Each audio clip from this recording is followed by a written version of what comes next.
যুবক ভাই, তোমাদের জন্য আমার বিশেষ কথা, 1 নাম্বার, নজর হেফাজত করো, চোখ বাঁচাও দোস্ত। নারী দেখো না, ছবি দেখো না, উলঙ্গ দৃশ্য দেখো না, জিনা ব্যভিচারের দৃশ্য দেখো না বাপ, রাস্তার নারী দেখো না, কোন মেয়ের সাথে হারাম সম্পর্ক করো না বাবা, নষ্ট হয়ে যাবা।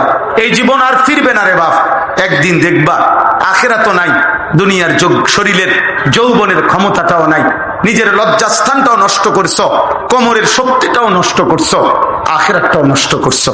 এটাই হবে। এজন্য দোস্ত, হাত জোড় করে বলি, চোখ হেফাজত করো, নজর বাঁচাও, নজর বাঁচাও, বলো ইনশাআল্লাহ। আর 2 নাম্বার, কিশোর নওজোয়ান, ফজরের নামাজ পড়ো। কি নামাজ? ফজরের নামাজ।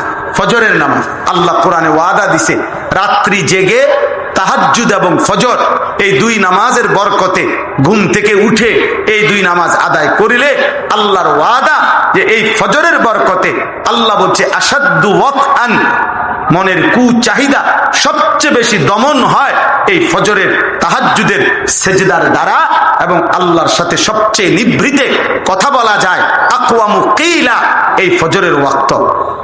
এই জন্য ফজরের নামাজের বরকতে তোমার চরিত্র হেফাজত হবে, তোমার মনের খারাপ চাহিদা কমে আসবে, আল্লাহর সাথে নিভৃতে কথা বলার সুযোগ হবে। এজন্য দুইটাই পরামর্শ, নজর হেফাজত করো, ফজরের নামাজ পড়ো, বলো ইনশাআল্লাহ। আর সবার জন্য কথা হলো, জীবনটা নবী সাল্লাল্লাহু আলাইহি সাল্লামের একটা সুন্নাতের আলোকে সবাই জীবনটাকে সাজান, নারীরাও, পুরুষরাও, মারাও, বোনেরাও, বুড়ারাও, জওয়ানরাও নবীজির একটা সুন্নাত জীবনে গ্রহণ করেন। একটা সুন্নাত নবীজি সাল্লাল্লাহু আলাইহি সাল্লামের সুন্নাতই আমাদের জন্য হায়াত, সুন্নাতেই সুন্দর, সুন্নাতেই আধুনিক, সুন্নাতেই আখিরাত। নবীজি বলছেন, মান আহইয়া সুন্নতি ফাকাদ আহইয়ানি। সাংঘাতিক কথা এটা, কলজা শুদ্ধা কাঁপা ওঠে এই হাদিস শুনলে। নবী বলছে, যে আমার একটা সুন্নত জিন্দা করলো, সে আমি মুহাম্মদকে জিন্দা করলো। ফাকাদ আহইয়ানি, সে আমাকেই জীবিত করলো। আল্লাহু আকবার, আল্লাহু আকবার। নবীজি কিভাবে বললেন এটা?